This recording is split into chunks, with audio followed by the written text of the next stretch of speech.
And coming up, we'll hear from Max and Liberal Steve and you at 580-5436, 580-KIDO. Michael Stumo joins us now from a Coalition for a Prosperous America. Michael, good to have you back. Hi, great to be here. What do you make of the GM announcement recently?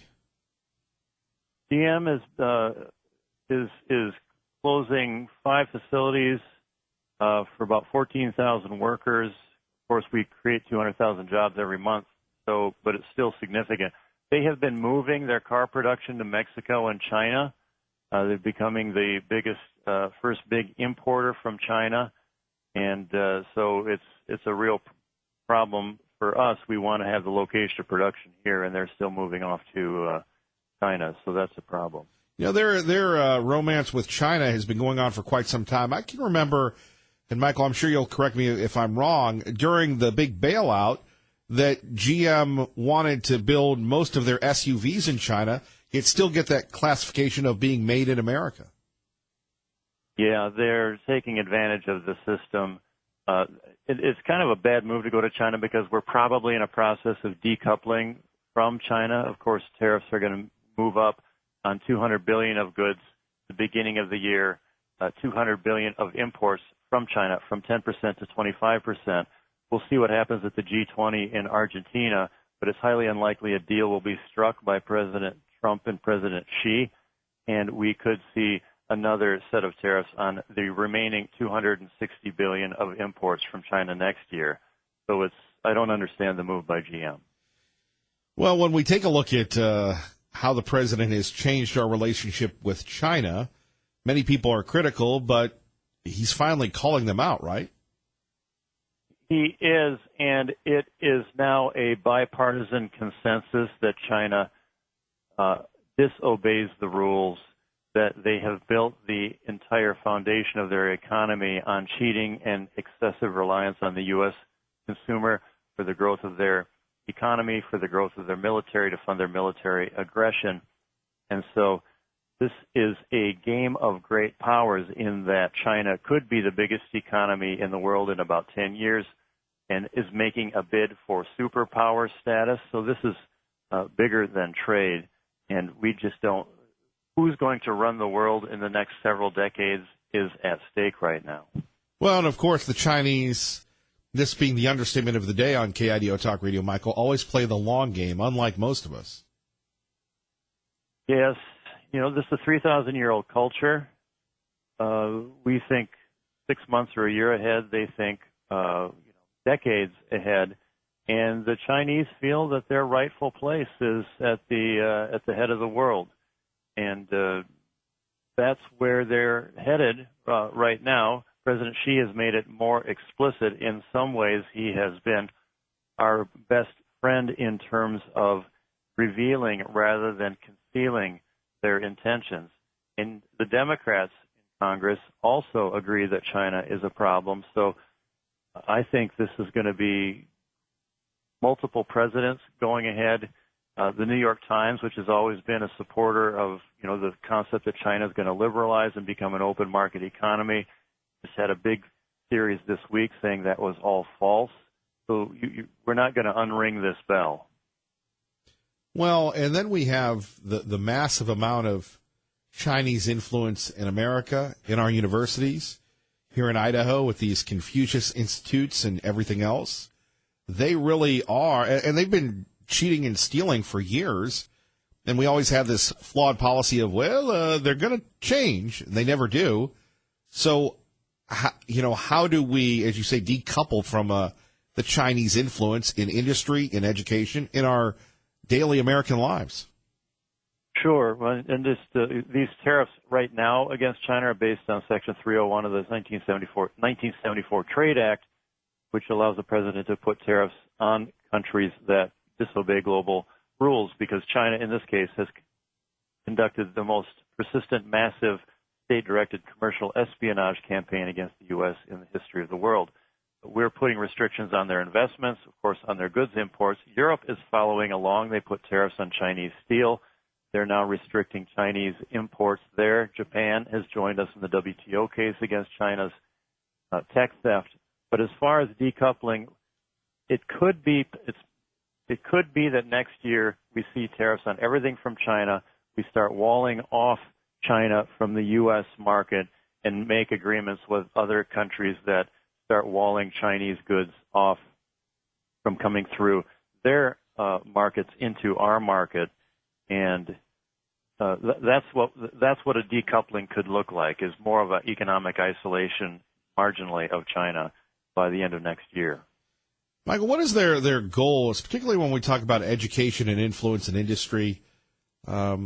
Again, we've had the liberal New York Times and papers here take people to task like you, like me, for being very critical of, what we're, of exposing the Chinese. Yeah, 10 years ago it was called China bashing. Why are you doing China bashing? Right. Well, now it's been really revealed that this is the real state of the world. As we said, they do believe their rightful place is at the head of the global, the lead country in the world, and they have built. They're doing the One Belt, One Road strategy to do a lot of investment in Asia to tie all the other countries to the Chinese market. But their goal is to keep power, to expand power. The basic deal with the Chinese Communist Party and their citizens is that we will repress you, but you will have a job and your kids will be better off than you are. But number one, they need to stay in power. They need to keep enough growth going so they keep their deal so people don't revolt. Michael, anything else you would like to share with us today? I think that covers it. All right. If people want information about you, what can they do? Go to prosperousamerica.org, and we're the cutting edge of following these issues at that website. Well, we appreciate it. Thank you, sir. Thank you. 580-5436, 580-KIDO. Once again, rejoined by Liberal Steve with Kevin Miller on KIDO Talk Radio. Good morning, sir. Good morning again, Miller. And I forgot to say good morning to Tim, the CEO from Apple. It's been our great state of Idaho.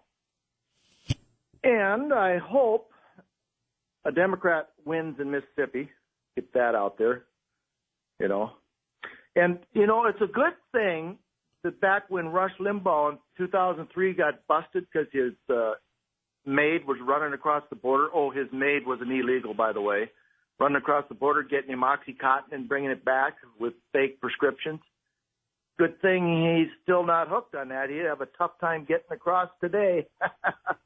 Oh, and I hear the New York Yankees are down there along the border. Some of them stones are being thrown at almost 100 miles an hour. They're looking for good pitchers. Yes, sirree, Bob. And you talking about the Oregon college kids like that. You went to college, didn't you, Miller? I did. And how many of those college students were local? When I went to college, I was writing about Pat Buchanan beating President Bush in the 1992 presidential primary. That's what I was writing about in the school paper. Pat Buchanan, he's another Hank. So when you went to the college, what percentage of the students were local and which percentage were out of state? I would say most of the college people that I went to were local because it was a commuter school, and you paid your money, you did your time, and you got your degree.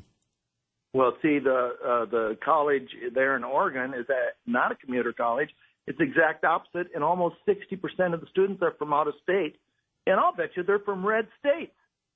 So don't be calling them libs over there. They're libs at the University of Oregon. And I like the Ducks. Of course, they're not the same since Chip Kelly left, but for people just tuning in, we were sharing with you a conversation from Campus Reform where you had students bad-mouthing Thanksgiving.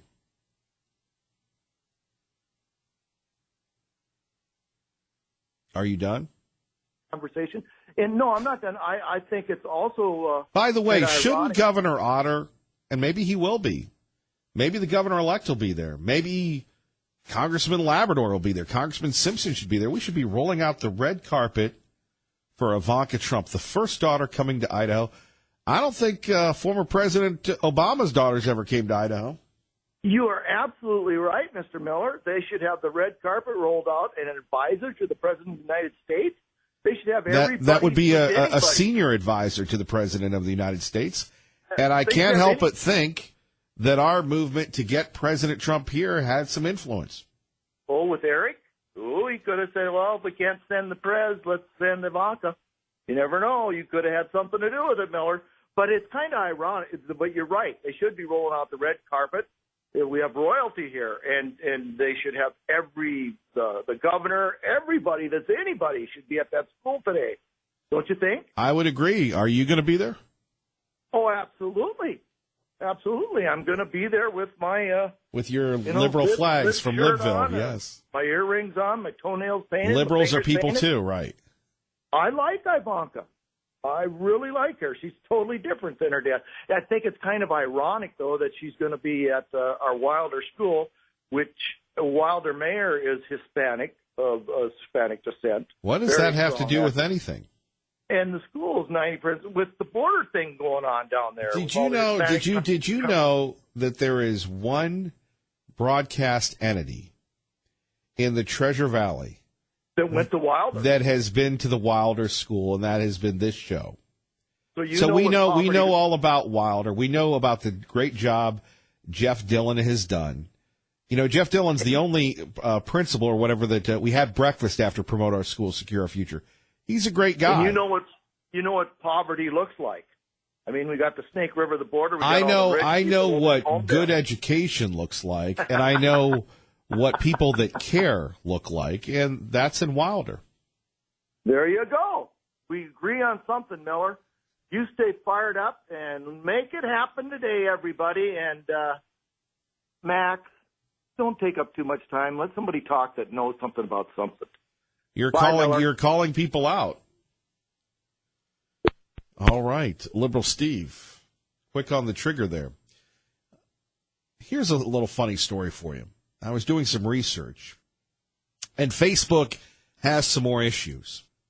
Apparently, there are a lot of people that wanted to advertise on Facebook, and quite frankly, I'm getting tired, and I'm wondering if you feel the same way. I'm getting tired of the Cyber Monday deals from everybody.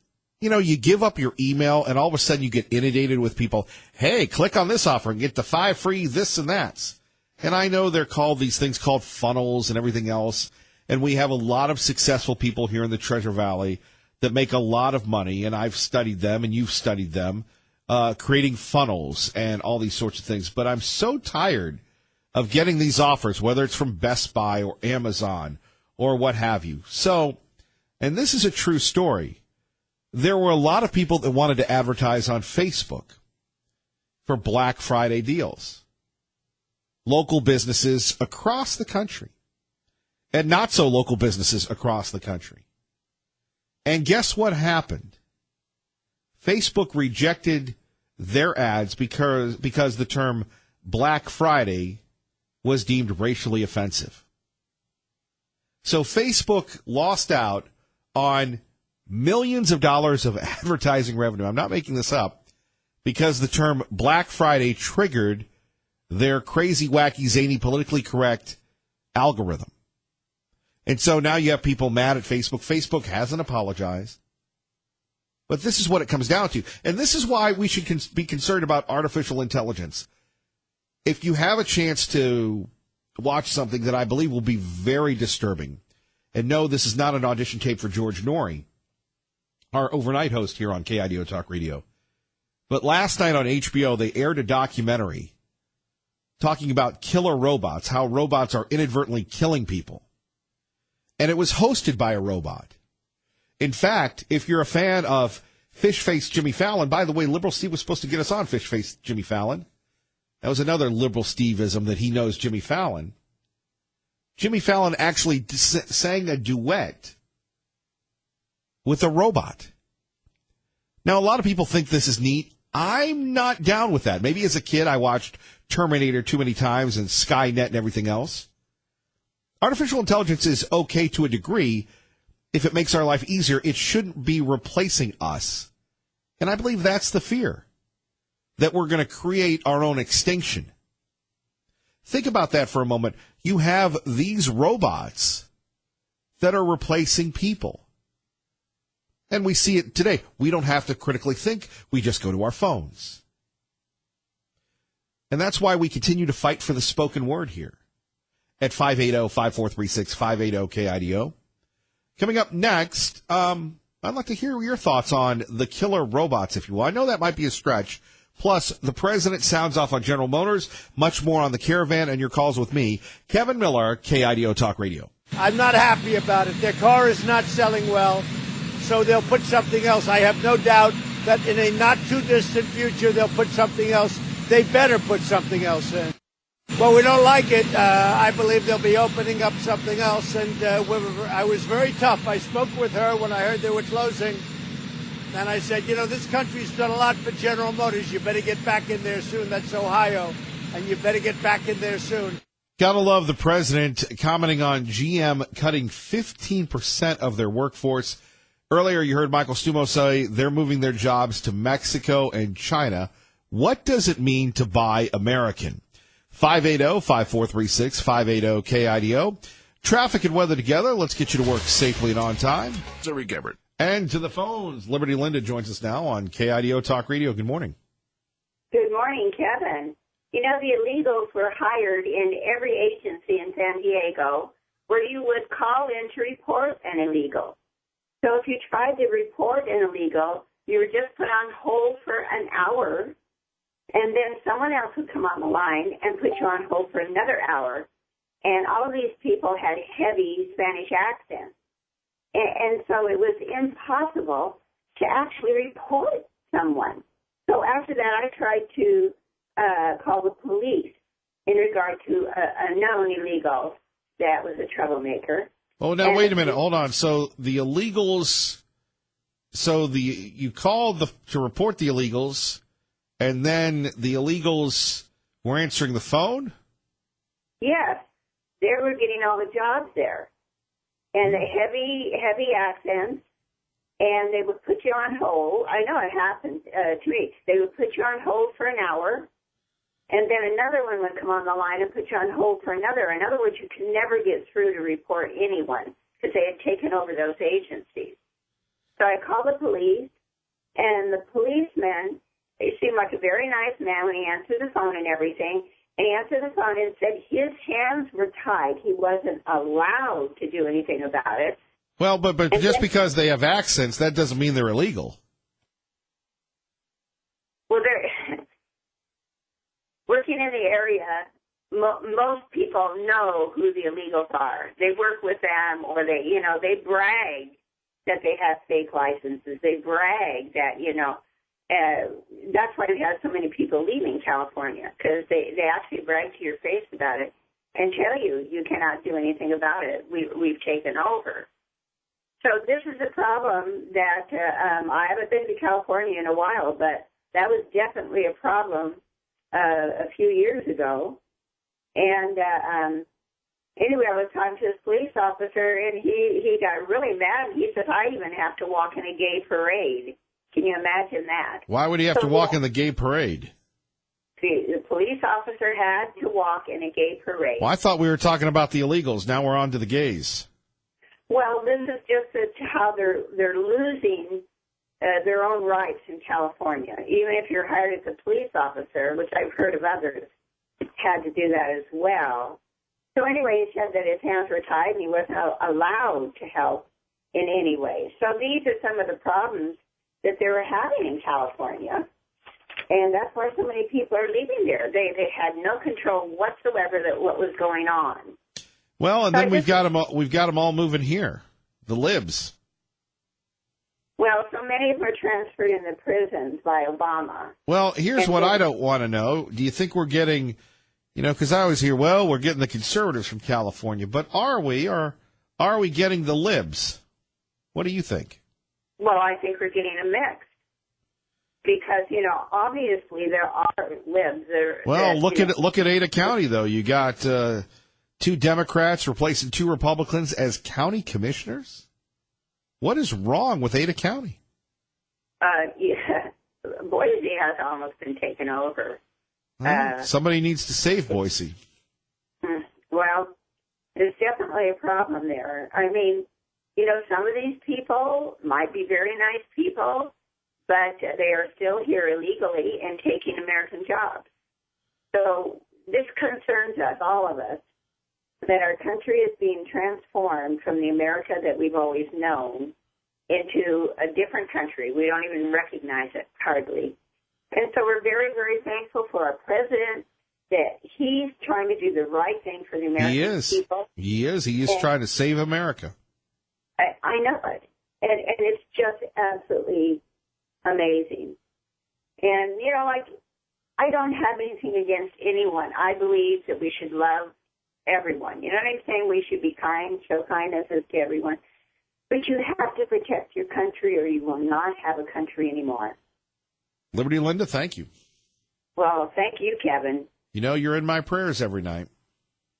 Well, thank you. I've been sick the last couple of days, but I'm okay. I just have some difficulties going on. Well, you're in my prayers, so you take care of yourself, Thank okay? you. You're in my prayers also, Kevin. All right. Have a wonderful day. You too. Bye-bye. Bye-bye. Coming up, much more of your phone calls. Kevin Miller, KIDO Talk Radio. Good morning, Doug. Good morning, Kevin. And blessed to be a part of your day. Kevin Miller in the morning on KIDO Talk Radio. Don't forget KIDOTalkRadio.com if you'd like more information on Ivanka Trump coming to the Treasure Valley. She will be here today at the Wilder School District, which is exciting for Wilder and exciting, of course, for all of us. We are so happy that the first daughter is here to, talk a little bit about school safety, security, and, of course, along with the CEO of Apple, Tim Cook, praised the Wilder School District for their innovation in education and technology. Joining us now, Jeff Monosso. And by the way, we'll take more of your calls in a minute. From Fox News Radio, live from Chicago, talking about a topic that we've been covering all morning long, General Motors slashing jobs. Good morning, Jeff. Hey, good morning, Kevin. Good to be with you. Well, I wish it were something that were a little bit more positive. This has been a while since you and I have talked about a major automobile manufacturer cutting jobs. Yeah, this is a big blow to 15% of GM's North American workforce, almost 15,000 blue-collar workers, manufacturer, factory-type workers. Several plants are going to be getting their walking papers. And GM is saying that it's because people aren't buying sedans anymore. They're not buying the Chevy Cruze that used to be so popular. They're not buying the Chevy Impala, the Volt, the Cadillac CT6, the Cadillac XTS, the Buick LaCrosse. Those vehicles are gone. They're not going to be making them anymore. And it's much like what we saw with Ford, the Fiesta, the Focus, the Fusion. Amid slow car sales, the company announced that it would no longer be making those types of vehicles, although the Fusion is still being made for some time. And it's based on supply and demand, so you can't keep building something that people aren't buying. They're buying hatchbacks, they're buying crossovers, they're buying SUVs, and they're buying trucks, and they're buying them in big numbers. But they're just not buying sedans like they used to, and so it doesn't make fiscal sense for this company to continue on. And so it's hard for me to see that the writing was not on the wall for GM, or at least its workers, unfortunately, with seeing what Ford did, over a year ago in terms of scrapping some of those vehicles, although it's utilizing its plants for other things. And so we heard from President Trump yesterday saying that he spoke to Mary Barra on this decision, that he wasn't happy, and that while the company shifts its focus and its major investment in technology and hybrids and electrics and self-driving cars, he says that GM better get something back into these plants, specifically the Lordstown, Ohio plant where the Chevy Cruze is made, at least for a short time, and that this country's been good to GM. We've bailed this company out. And that so GM should return the favor. We'll see if that works. We know that Ohio was key to President Trump's success in 2016. It's that blue collar vote, the folks who build our country. It's those folks who overwhelmingly voted for the president, and so I think that he has their back. So we'll see if that puts pressure on the company to continue some sort of manufacturing in these plants. But for now, it's kind of dire for these workers at these plants. You always wonder, and this happens in our business as well, why they do it around this time of year. Yeah, I know. It's always the end of the year. You get your walking papers, and gosh, our industry is notorious for that. But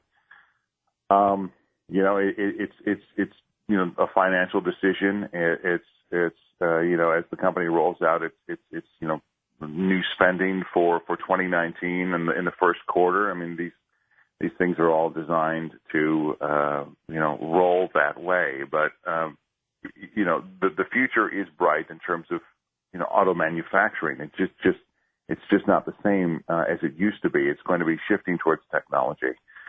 And so these plants, at least the four in this country, as well as the one in Ontario, I mean, they could be repurposed, but there's no word on how that'll happen. So you're talking about the Oshawa, Ontario plant, the Hamtramck, Michigan plant. We talked about Lordstown, as well as White Marsh, Maryland, and Warren, Michigan. But you look at a lot of these plants where we're making sedans for other car brands in Tennessee and Illinois and in other states where we're making Toyota Camrys and Nissan Altimas and other vehicles. I mean, if people aren't buying them, this is just kind of be where we're going, which is unfortunate. So hopefully these other companies can stay ahead of the curve and focus their infrastructure and technology and continue to build in utilizing these plants. But people just aren't buying sedans like they used to, and that's part of the fallout that we see today. I will tell you, I'm anti-truck. Why is that? I'm anti-pickup truck. Yeah. I'm a sedan. I like trucks. You and everybody else in Idaho, I think we have more people driving big, massive pickup trucks than in any other state. And look, I don't fault the pickup truck people, but to me, Jeff, the pickup truck's a waste of space. I mean, you have your cab and then you have that whole back space that you don't use. I've never figured out the appeal of the pickup truck personally. It's just part of the beautiful thing about automobiles. Sure. And wow, look, so the industry experts, with my air quotes here, believe that children born today will never own a car that they actually drive. It's going to be a self-driving type of vehicle, or it's going to be some sort of ride-sharing type of deal that they're going to utilize. And we've seen that in larger numbers among millennials. But I think part of the beauty of the automobile is the open road, the freedom, getting behind the wheel and hitting the gas and the clutch and shifting that gear. And I just think that's kind of I don't think that's necessarily going to go away. And I don't, with pickup trucks, I believe that, my own personal opinion, I just think that they're cool and they're certainly useful if you're hauling stuff around. Yeah, but most people don't haul them. Most people don't haul them around, Jeff. No, they don't. It's just like most people don't use their SUVs like sure. they do in the commercials. They take them to the grocery store. That's about it. But it's comforting to have the all-wheel drive. It's comforting to have the pickup truck. Should you need it? Should you need that space? Sure, but it's a huge markup, as you've outlined before, on a pickup truck as opposed to a sedan. Oh, for sure. Absolutely. And by the way, if you're in the market for a sedan, there's no better time than right now to get a 2018 sedan. I mean, the just bargain basement prices, $10,000, $15,000 off, MSRP on these things. So now's a good time to do it. And it's the fuel efficiency. I think a lot of people go to smaller cars, because of the fuel efficiency in four cylinders. And today's four cylinder was yesterday's, V6. And we've even talked about how Chevy Silverados, you can get those things in a four cylinder at this point, although they sound like a four cylinder. So it kind of defeats the purpose of having a big truck. But, sure. With the EcoBoost motor in the Fords and Chevy's next generation, engine platforms that allows it to use V6 motors or even four cylinders, as we talked about, for better fuel efficiency. And that's why more and more people are buying trucks. And I think it's the feeling of safety. You say it takes up space, but they're bigger vehicles. And I think that's important to people, having a bigger vehicle because of the safety factor. Jeff Monosso, thank you very much. We appreciate you, sir. You bet. Thanks, Kevin. Thank you. Jeff Monosso joining us from our friend Jim. What What are handy deal? What's a handy deal? They continue to move their manufacturing plants to China and Mexico and blame Trump for causing it with tariffs. Jim, you're right about that. You know, we take a look at, and by the way, I hope Postcard Man is listening. And if you don't know who Postcard Man is, he's a gentleman. I believe he's a gentleman that sends me sometimes flattering, sometimes unflattering messages. He sent them to Tom Munns. He sent them to Dave Petzo. He sends them to Mike Miniger. He sends them to Tea Party Bob. And they're very creative, his writing and such. And I appreciate the card when we celebrating our 9 years here together in the Treasure Valley. And Postcard Man always gives me a hard time about driving a Subaru, driving a Toyota. But whether it's literally or figuratively, Postcard Man, let me just say this, or whichever name you're going to use on the postcard, what is an American car? Can anybody tell me what an American car is? Is it a Ford? Is it a Chrysler? Who owns Chrysler these days? You know, we hear the ads for the Ram, and Rams are good trucks. They're all good trucks. But what is made in America today? As you heard, maybe you didn't, Michael Stumu breaking down that GM is moving their facilities to Mexico and China. And probably with the new NAFTA deal, it makes sense to move it to Mexico. Now, I know that you're not supposed to call yourself a nationalist. And this harkens back to the writings of Patrick Joseph Buchanan, to the commentary of Kevin Miller, and to many other people that love the nobility of the middle class in America today, where you could get a job at the factory, a good, hard-paying job. You could put your kids through whatever school they wanted. You could pay off your home, maybe eventually go on a vacation with your wife.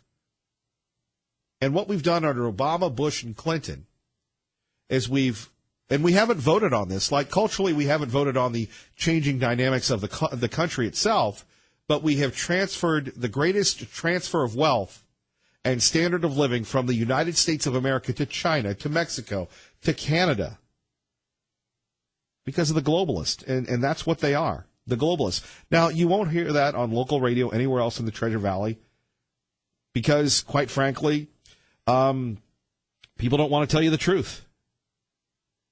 That is the truth. That is hard-hitting. And, you know, you say, well, thank God it's not me. It could be you if we don't do something about it.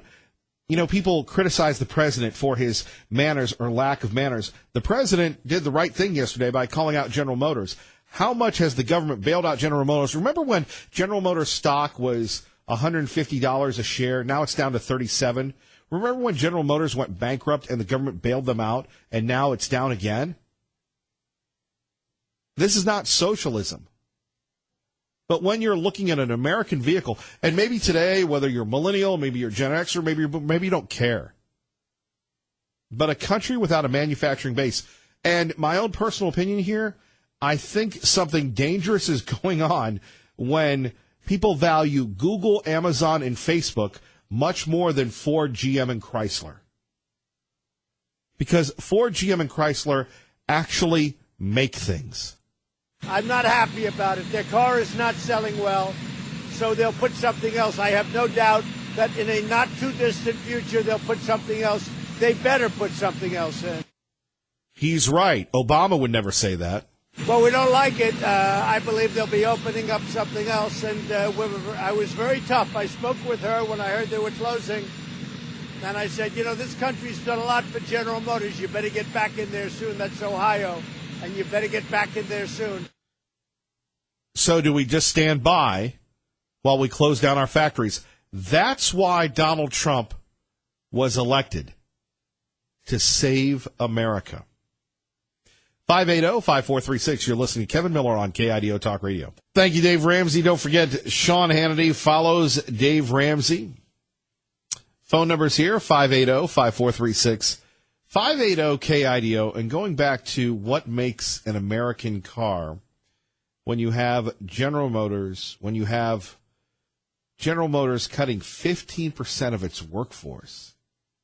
Well, we have to. Well, no, they're moving their plants to China and to Mexico. Some people say, well, that's not a big deal.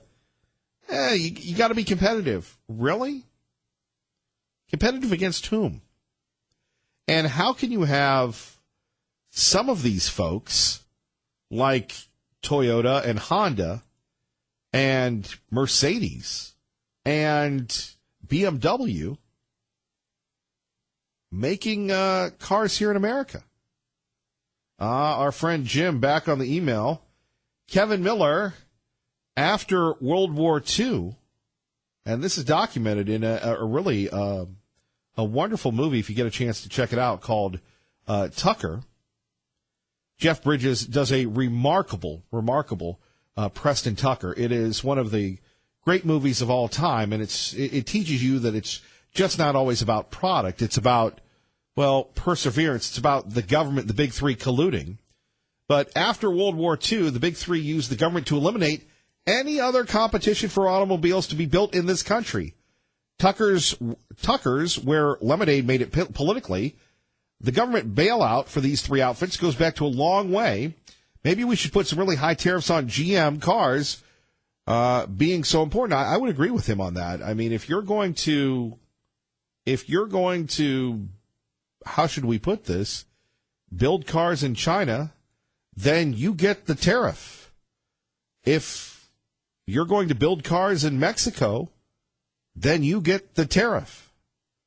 If you're not going to employ Americans, then you can't call yourself an American car manufacturer.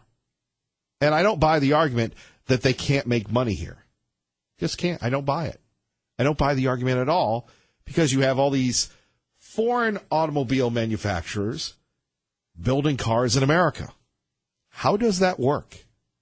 This is a rather strange story out of Portsmouth, Ohio. You ever been to Portsmouth, Ohio? Well, a professor is suing university officials at a small public university in Ohio, where all good things come from, for violating its non-discrimination policy by not addressing a transgender student using the gender terms preferred by that student.